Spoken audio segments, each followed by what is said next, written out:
नमस्कार, मैं प्रियंका सिंह। डीडी बिहार देख रहे आप तमाम दर्शकों का स्वागत है हमारे कार्यक्रम उड़ान में।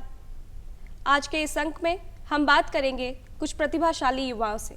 किसी ने क्या खूब कहा है, उड़ चले हम अपने सपनों के साथ कि मंजिल तय नहीं, हमने तो आसमान चुना है। नहीं बंधना चाहते किसी हद में कि हमें तो इस उड़ान के हर जर्रे जर्रे का आनंद लेना है। उड़ान एक ऐसा कार्यक्रम जहां हम बात करते हैं प्रतिभाशाली युवाओं से। हमें उम्मीद है कि ये कार्यक्रम आपकी ख्वाहिशों को पूरा करने और आपके सपनों को सही दिशा में उड़ान भरने के लिए प्रेरित करेगा। उड़ान के आज के इस अंक में हमारे साथ स्टूडियो में मौजूद हैं 3 प्रतिभाशाली युवा।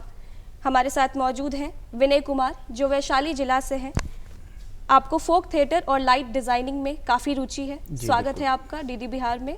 जी बहुत बहुत धन्यवाद। हमारे साथ हैं वर्षा कुमारी, जो पटना से हैं।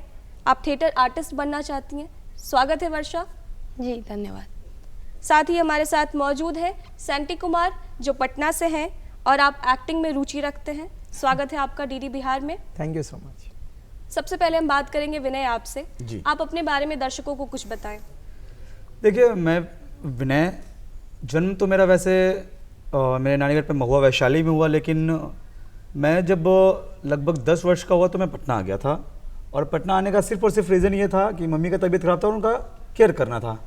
लेकिन कुछ लोगों ने, जब मैं शाम के वक्त में मोहल्ला के बच्चों के साथ बैठ के पढ़ता था, तो कुछ लोगों ने मेरी पढ़ाई देखी, तो उन्होंने पापा से रिक्वेस्ट किया कि इसको पटना में ही पढ़ाइए। जी। तो उसके बाद पटना आ गए, प्रॉपर शिफ्ट हो गए हम।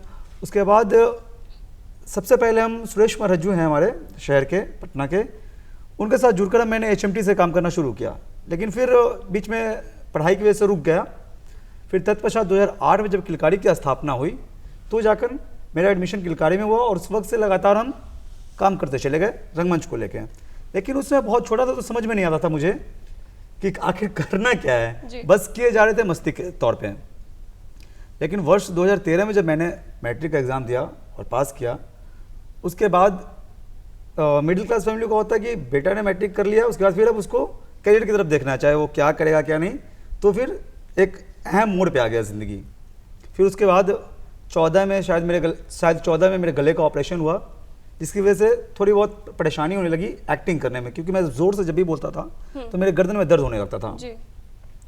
फिर मेरे गुरुदेव है रविभूषण मुकुल, उन्होंने बोला कि ऐसा करो कि बैक स्टेज में तुम कुछ काम करना शुरू करो।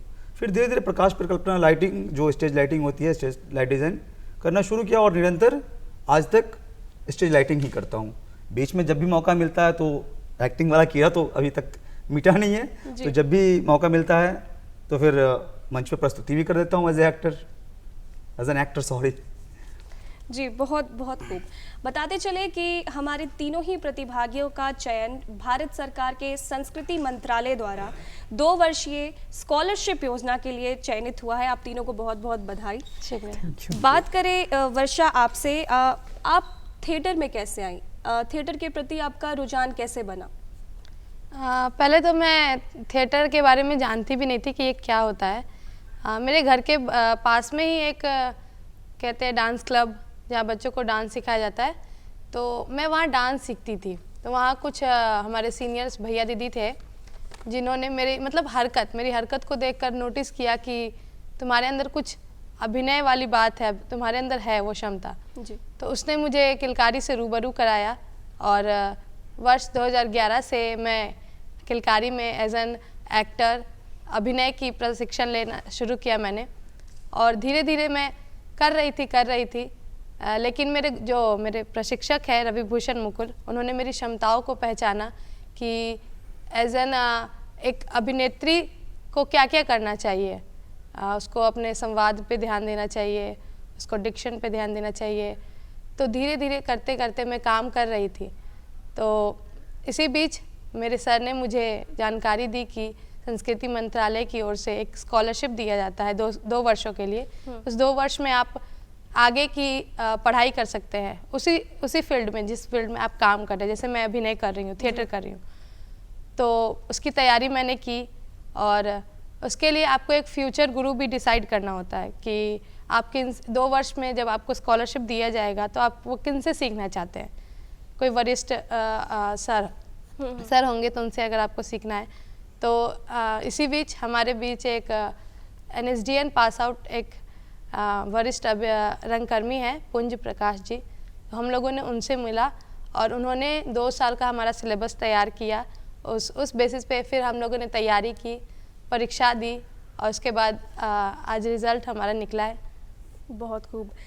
बात करें सैंटी आपसे तो मैं जानना चाहूँगी कि आपका रुझान थिएटर के प्रति कैसे बना, आप इस फील्ड में कैसे आए? थी आर्ट एंड कल्चर से ना एक्चुअली मेरी फैमिली जुड़ी हुई है शुरू से। मेरी माँ है, उनके दादाजी का रुचि था कि संगीत में बहुत अच्छा करते थे, वो हारमोनियम बजाते थे। तो बचपन से ही चला आ रहा है कि उनके साथ बैठ के गा देना या बजा देना, सुनना। तो आई थिंक वो विरासत से है मेरे पास, मेरी माँ के दादाजी से। थिएटर से जुड़ने का शुरुआत ये है कि अधिकतर मतलब ज़्यादा समय मैं अपने नानी के यहाँ बिताया हूँ। तो दशहरा में नाटक होना शुरू होता था, तो उसको देख देख के कि चलो हम भी कुछ कर सकते हैं, लेकिन वहाँ मौका नहीं मिला। किलकारी से जुड़ने के बाद मैं अपने सीनियर्स को देख के सीखा सबसे पहले। मतलब करीब 6 महीने मैंने सिर्फ देखा है कि थिएटर होता क्या है, किया कैसे जाता है। फिर बहुत रिक्वेस्ट करने के बाद, हमारे सर हैं मुकुल सर, उनसे बहुत रिक्वेस्ट करने के बाद उन्होंने बताया कि हाँ आओ करो। वहाँ से धीरे धीरे धीरे धीरे करना शुरू किया और जिसमें सर बताए कि सिर्फ एक्टिंग ही करना ज़रूरी नहीं है। मतलब सिर्फ एक्टिंग मतलब सिर्फ कर लेना नहीं, एक्टिंग में बहुत सारी चीज़ें हैं।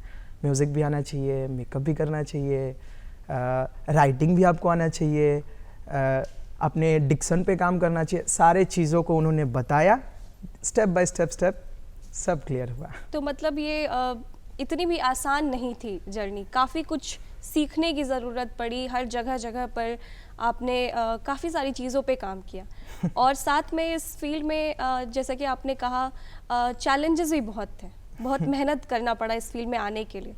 तो अभी तक हमने अपने प्रतिभागियों से ये जाना कि कैसे वो थिएटर में आए और कैसे इस फील्ड में उनकी रुचि बढ़ी, कैसे वो चीज़ों को समझे धीरे धीरे और अपनी रुचि का डिसीज़न लिया कि किस फील्ड में हमें इंटरेस्ट है और कहाँ आगे बढ़ना है।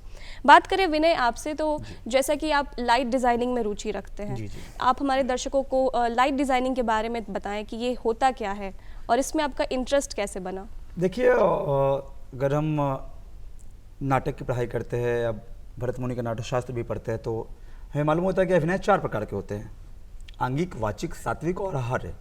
ठीक है।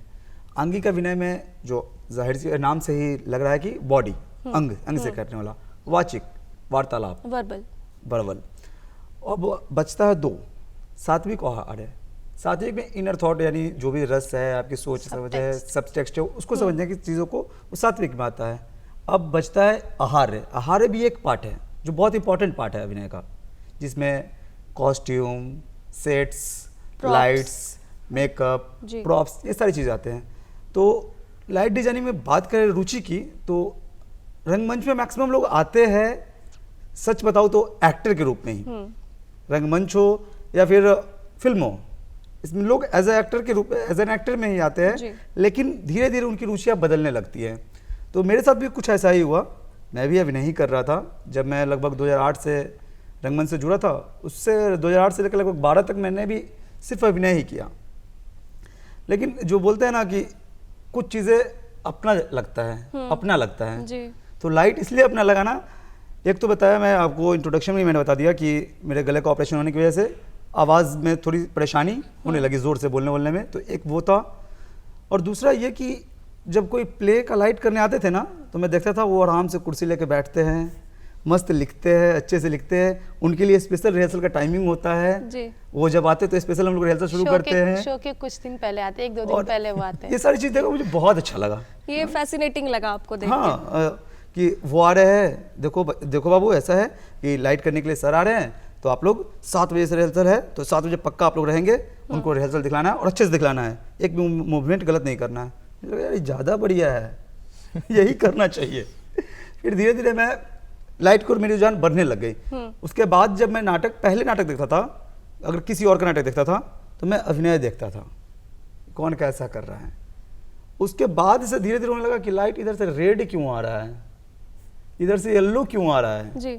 वो जाने लगा। फिर धीरे धीरे जो भी हमारे सीनियर्स हैं पटना के, उनसे मैं सीखने की कोशिश करने लग गया। जैसे वीरेंद्र कुमार टांक है हमारे यहाँ, जिन्हें बिस्मिल्लाह का अवार्ड भी लाइट के क्षेत्र में मिल चुका है, और जो SNA देती है।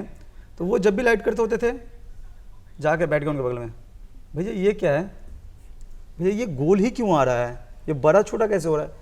तो ऐसे ऐसे करके जितने भी सीनियर्स हैं, बहुत सारे लोग हैं, उनके साथ जब भी वो लाइट करते थे ऑडिटोरियम में मैं चला जाता था और पूछ के धीरे धीरे शुरू कर दिया सीखना। और सबसे बड़ी बात कहूँ तो जितना मैं सीख नहीं पाया था उससे ज़्यादा मेरे गुरु ने मेरे से एक्सिक्यूट करवा लिया। उन्होंने जब मैं सीख रहा था उन्होंने बोला कि बेटा इस नाटक का लाइट डिजाइन तुम ही करना है। मैंने सर अभी तो सीख ही रहे, करो जैसा भी होगा, नाटक खराब होगा, नाटक तुम भी मेरे स्टूडेंट हो, ये भी मेरे स्टूडेंट है, ये लोग नाटक कर रहे हैं, तुम लाइट करो। ऐसे ऐसे करके धीरे धीरे सफ़र शुरू हुआ। और कहे तो आज के समय में लगभग बिहार रंगमंच के लोग जानते हैं और राष्ट्रीय स्तर के भी लोग भी जानते हैं कि मैं लाइट डिजाइनिंग करता हूँ। तो इसका श्रेय आप अपने गुरु को भी देना चाहेंगे कि जिन्होंने आपको ये विश्वास दिलाया कि आप इस फील्ड में अपना करियर बना सकते हैं। बिल्कुल बिल्कुल, क्योंकि मैं बताया ना कि मैं लाइट उस टाइम सीख भी नहीं पाया था प्रॉपर। मुझे याद है कि मैं बस देखता था थोड़ा बहुत, कभी कभी लोगों के साथ बैठ कर देखता था थोड़ा बहुत, कभी कभी कुछ ऐसे कालिदास रंगालय में हमारे राउंड डिमर है, वो ऐसे घूमता है, प्रेमचंद रंगशाला में ये है, तो कंसोल ऐसे ऐसे घूमता है, तो वो मैं कभी कभी करता था। और कभी कभी मैं सर को बोलता रहता, सर यहाँ पे ऐसे लाइट आता ना तो अच्छा रहता। सर को मन में पता नहीं क्या आया, भूषण मुकुल जी के मन में क्या आया, उन्होंने जिम्मेदारी सौंपनी शुरू कर दी मुझे, ये प्ले है, इसका अब तुम्हें ही लाइट करना है जी। और जब जिम्मेदारियाँ आप पे बढ़ती है ना मैम, तो मुझे लगता है कि जिम्मेदारियाँ बढ़ती है तो आप खुद ब खुद उसके बारे में सोचने लगते हैं, क्योंकि जब आप पे कोई विश्वास कर लेता है ना तो फिर आपकी लाइबिलिटीज ज़्यादा हो जाती है वहाँ पे। बिल्कुल बिल्कुल। तो सेम चीज़ मेरे साथ हुआ। और रियली बोले तो लाइट डिजाइनर बनना भी कहीं से फिक्स नहीं किया था, बस वो गला वाला प्रॉब्लम है उसका, तो सर ने बोला कि ऐसा करो, तो बस हाँ ठीक करना है। लेकिन जब जिम्मेदारियाँ मिलने, जो विश्वास होने लगा लोगों का मेरे ऊपर, तो फिर जिम्मेदारी समझकर मैं उसे प्रॉपर करता चला गया और अभी तक कंटिन्यू वही कर रहा हूँ। बहुत बहुत खूब। बात करें वर्षा आपसे, तो थिएटर में क्या लड़कियों का अगर हम बात करें पार्टिसिपेशन, तो वो किस हद तक रहता है? मतलब क्या बिल्कुल जैसे कि बीइंग अ गर्ल, लड़की होने के नाते क्या कुछ चैलेंजेस आपने फेस किए, क्या वो संघर्ष आपने किए इस फील्ड में, भले ही वो करियर बनाने की बात हो या अपना जगह बनाने की बात हो, तो आप हमारे दर्शकों को बताएं कि आपने क्या चैलेंजेस फेस किए। जी, इस फील्ड में आना ही चैलेंजेस है, बहुत बड़ी चैलेंज है कि आप इस फील्ड के बारे में किसी से बात करोगे या अपनी फील्ड के बारे में बताओगे मैं इस फील्ड से हूँ, तो वो उनको समझ ही नहीं आएगा कि ये फील्ड है क्या। जैसे अभी मैं ड्रामा से ही मैं MA कर रही हूँ, तो बहुत लोग मेरे एजुकेशन क्वालिफिकेशन बारे में पूछते हैं, तो मैं ये बताती हूँ तो उन्हें समझ नहीं आता है क्या ये भी सब्जेक्ट है क्या। म्यूज़िक पता है उन्हें, हाँ, कि म्यूज़िक की पढ़ाई होती है, ड्रामा की भी पढ़ाई होती है क्या? जी हाँ, बिल्कुल, ड्रामा की भी पढ़ाई होती है। उसके अंदर भी बहुत सारे अध्याय है, जैसे हमारे नाट्य शास्त्र भैया ने जिक्र किया, तो नाट्य शास्त्र में भी आंगिक वाचिक सात्विक आहार है, उसके अंदर भी बहुत सारे डिटेल से आपको पढ़ना पड़ता है। तो अभी मैं MSc ड्रामा कर रही हूँ। और जहाँ तक बात रही रंगमंच में लड़कियों की, तो ये सामने वाले हमारा समाज जो है वो स्वीकार नहीं करता है कि आप इस क्षेत्र में आगे बढ़ सकते हो। ये सिर्फ इस फील्ड को ही स्वीकार नहीं कर रहे हैं अभी तक लोग। धीरे धीरे अभी लोग इसमें रिसर्च कर रहे हैं, काम कर रहे हैं, तो लोगों को संदेश दे रहे हैं, तो लोग समझ रहे हैं कि हाँ हो रहा है। लेकिन अभी भी वो पुरानी रूढ़िवादी सोच है कि लड़कियां आगे नहीं बढ़ सकती है, ये क्या है नाच नौटंकी। मतलब ये एक जैसे हमारे बिहार के परिप्रेक्ष्य में मैं कहूँ तो बिहार में भी ऐसा कोई विद्यालय नहीं है जहाँ नाट्य की पढ़ाई होती है, या कोई ऐसा स्कूल नहीं है जो लोग अवगत हो इस चीज़ से। बाहर है जैसे एक ही नाम है स्कूल का, नेशनल स्कूल ऑफ ड्रामा, जहाँ सभी बच्चों की मतलब ख्वाहिश होती है कि वहाँ जाकर पढ़ें हम।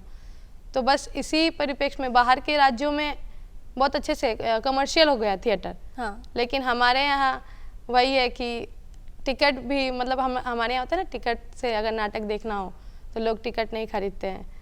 बस यही है, लोगों की मानसिकता अभी बदल नहीं रही है, लेकिन हाँ हम युवाओं ने ठाना है आगे कुछ बदलाव करेंगे।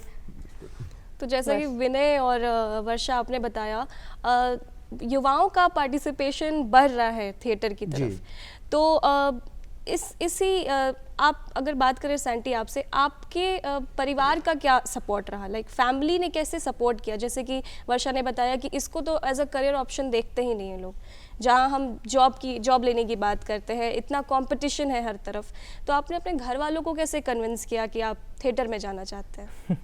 कन्विंस तो अभी तक नहीं कर पाया हूँ। जी। मेरे पिताजी कहते हैं कि ये सब अभी करने का मतलब अभी तुम्हारा एज है, तुम अभी सरकारी नौकरी करो, क्योंकि बिहार में आप लोग जानते हैं, बिहार में हैं तो सरकारी नौकरी चाहिए भाई। लेकिन मेरी दिलचस्पी ज़्यादा एक्टिंग में है, थिएटर में है, लगता है कि नहीं हम ज़्यादा इसमें अच्छे से कर सकते हैं, बेहतर कर सकते हैं। लेकिन पिताजी की ख्वाहिश है कि ये करो, सरकारी नौकरी करो, किसी भी चीज़ में ले लो। लेकिन मेरे लिए सबसे ज़्यादा टर्निंग पॉइंट हो जाता है मेरे भैया हो जाते हैं। वो एकदम कूल माइंडेड है ना, हम कहते हैं अरे तू करना यार, मैं हूँ ना, मैं पापा को समझा लूँगा, तू कर आराम से।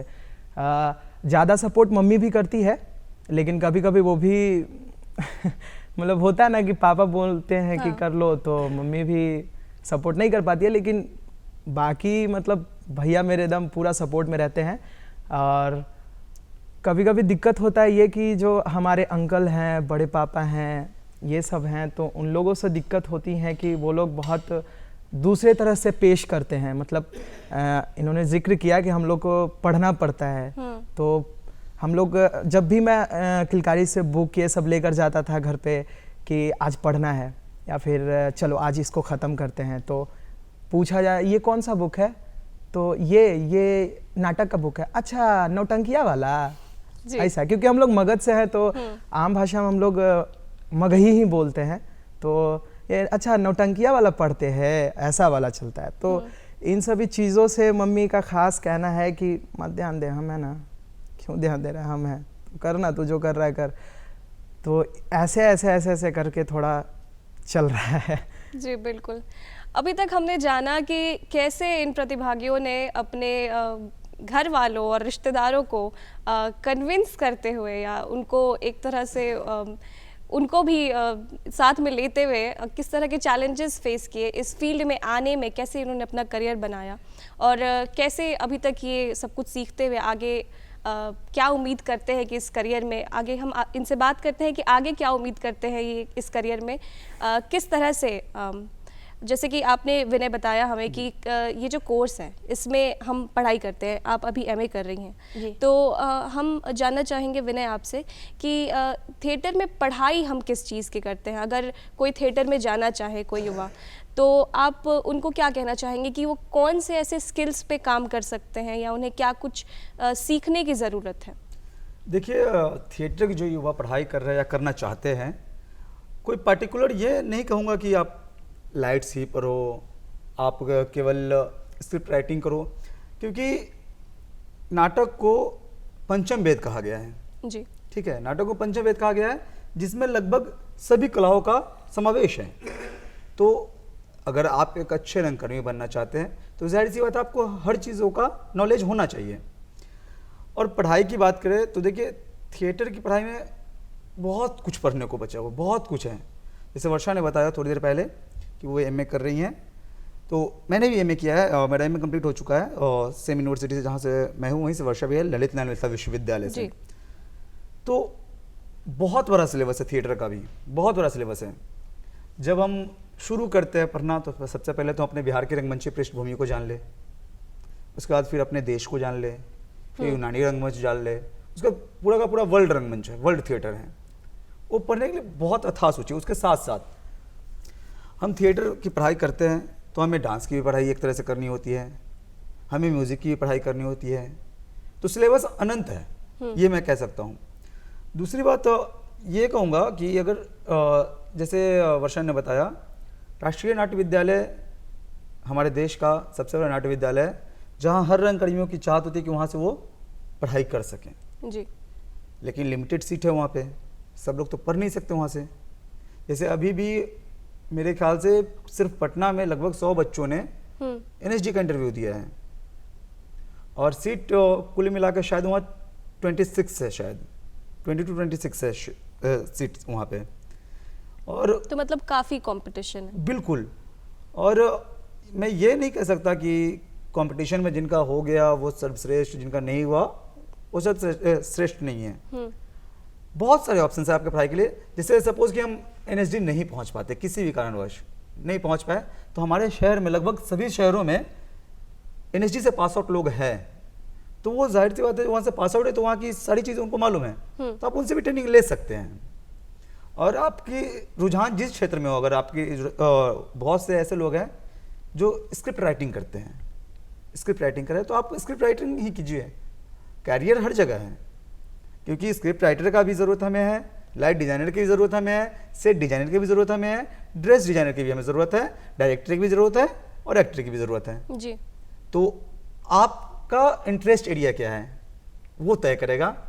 उसके डायरेक्ट किसी को नहीं बोला जा सकता है कि नए युवा जो अगर हम आए, और उसे डायरेक्ट नहीं बोला जा सकता कि आप स्क्रिप्ट राइटिंग कीजिए, आप लाइट डिजाइन कीजिए, नहीं बोला जा सकता। उन्हें बस ये कहना होगा कि आप कीजिए, उसके बाद आप तय कीजिए कि आपको क्या करना है। पहले आप कीजिए, जानिए और समझिए, उसके बाद आप तय कीजिए कि आप क्या करना चाहते हैं। बिल्कुल। बात करें वर्षा आपसे, तो जैसा कि अभी विनय ने बताया, हम लोग थिएटर को एक एंटरटेनमेंट फॉर्म की तरह देखते हैं। अभी तक हम इसे एक कोर्स की तरह नहीं समझ पाए हैं।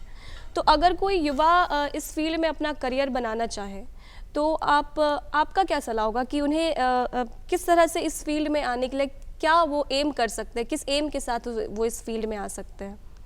अभी तक जो पृष्ठभूमि रही है थिएटर को पूरे राष्ट्रीय स्तर पे, कि वो स्थान नहीं मिल पाया है। लोग नए रंगकर्मी हो गए या फिर जो काम कर रहे हैं इस क्षेत्र में, वो एक्सपेरिमेंट कर रहे हैं कि लोगों तक संदेश पहुंचा सके कि ये एक कोर्स है, ये एक करियर ऑप्शंस है। तो नए युवा जो भी हैं, मैं उनसे यही कहना चाहूँगी कि आप पहले थिएटर देखें। लोग होते हैं ना फिल्म देख के कि मुझे फिल्म में जाना है, वो आकर एक्टिंग करने लगते हैं या कुछ भी।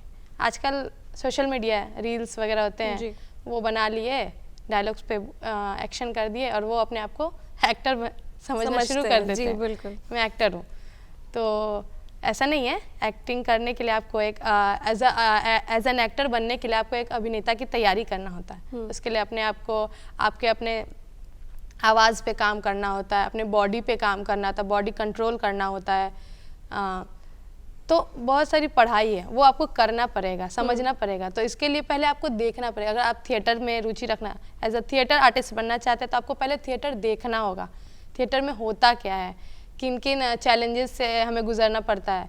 क्योंकि थिएटर फिल्म शूटिंग जो होती है, फिल्म होती है, वो क्षण भर में बन जाती है जी, 1 महीने में, या फिर लाइव कर दिए। लेकिन थिएटर करने के लिए आपको 1-2 महीने 3 महीने पहले आपको उसके लिए रिहर्सल करना पड़ेगा। 1 महीने सिर्फ स्क्रिप्ट रीडिंग होती है, कैरेक्टराइजेशन होता है कि आपको ये करना है, उसके कैरेक्टर में जाना होता है। प्रॉप्स मेकिंग हो गया, सीन मेकिंग हो गया, ब्लॉकिंग हो गया, बहुत तरह की चीज़ें होती है। तो आपको इन सारी प्रक्रियाओं से गुजरना होता है, तब जाकर आप एक सफल अभिनेता बन सकते हैं। नहीं तो आजकल तो सब अपने आप को एक्टर समझ ही रहे हैं कि मैं एक्टर हूँ। तो ऐसा नहीं है। आपको पहले आकर अगर थिएटर करना है तो थिएटर के बारे में जानना होगा, उसमें क्या क्या चैलेंजेस है वो समझना होगा, देखना होगा। और एज एन एक्टर बनने से पहले आपको एक अच्छा दर्शक बनना होगा, तभी आप एक अच्छा अभिनेता या अभिनेत्री बन सकते हैं। और कोर्स की बात रही तो हाँ, अभी लगभग हर राज्यों में अलग अलग संस्थान है जहाँ नाटक की पढ़ाई हो रही है। भारतीय हिंदू नाट्य अकेडमी है, नेशनल स्कूल ऑफ ड्रामा है, मध्य प्रदेश नाट्य विद्यालय है। तो ऐसे से बहुत सारे हर राज्यों में है जहाँ आप नाट्य की पढ़ाई कर सकते हैं, कोर्स ले सकते हैं। बस अभी विडम्बना है कि बिहार में ऐसा कोई स्कूल नहीं बना है। मैं भी पटना में रह रही हूँ, अलग अलग ज़िलों में बिहार में रह रही हूँ, लेकिन यहाँ पे कोई ऐसा विद्यालय नहीं है कि वहाँ हम नाट्य की पढ़ाई कर सकते हैं। हमारे दरभंगा में एक विश्वविद्यालय है, ललित नारायण मिथिला यूनिवर्सिटी। एक ऐसा बिहार में यही एकमात्र विश्वविद्यालय है जहाँ आप नाट्य की पढ़ाई कर सकते हैं। तो अभी हम लोगों ने वहीं पे एडमिशन लिया और पढ़ाई हम कर रहे हैं। जी बिल्कुल। बात करें सैंटी आपसे, तो जैसा कि वर्षा ने बताया कि अभी काफ़ी कुछ काम हो रहा है और भी काम होने की ज़रूरत है ताकि थिएटर को एक पहचान मिल सके। आप थिएटर का फ्यूचर कैसे देखते हैं? आपको क्या लगता है कि आगे क्या भविष्य है? भविष्य तो ये सबसे पहले तो बिहार में इसको भी कॉमर्शियल करना चाहिए। मतलब क्योंकि हम लोग बहुत सारे एक्टर्स हैं जो बाहर से यहाँ आ रहे हैं, बिहार में ही, पटना में ही बहुत सारे एक्टर्स हैं जो कि झारखंड से यहाँ पढ़ने आ रहे हैं थिएटर। तो कॉमर्शियल करना चाहिए ताकि उनको ये हेल्प होना चाहिए, वो हेल्प हो सके, उन जो भी उनको अर्निंग हो उनसे हो सके वो चीज़। तो सबसे पहले तो कॉमर्शियल करना चाहिए। दूसरा कि एक चीज़ इन्होंने बताया कि थिएटर को फिल्म के नज़रिए से भी देखना चाहिए, मतलब फिल्म को जो अहमियत दी गई है कि फिल्म के हीरो ये हैं, वो हैं, ऐसे हैं, तो आई थिंक थिएटर को भी वो अहमियत देना चाहिए। मतलब होता है ना कि हम लोग नाटक करते हैं तो 1 घंटे बाद ख़त्म, अगले दिन पोस्ट किए कि अरे ये नाटक बहुत बढ़िया था, लेकिन फिल्म की अपनी एक टीआरपी होती है, या किसी भी रियलिटी शो या किसी भी चीज़ की अपनी एक टीआरपी होती है, अपनी एक एडवर्टाइजमेंट का एक अपना ज़रिया होता है। लेकिन थिएटर में उतना नहीं हो पाता है। हम लोग एक पोस्टर कहीं भी पोस्ट कर देते हैं, चलो हो गया, नाटक कर देते अगले दिन। तो सबसे पहले तो ये करना चाहिए।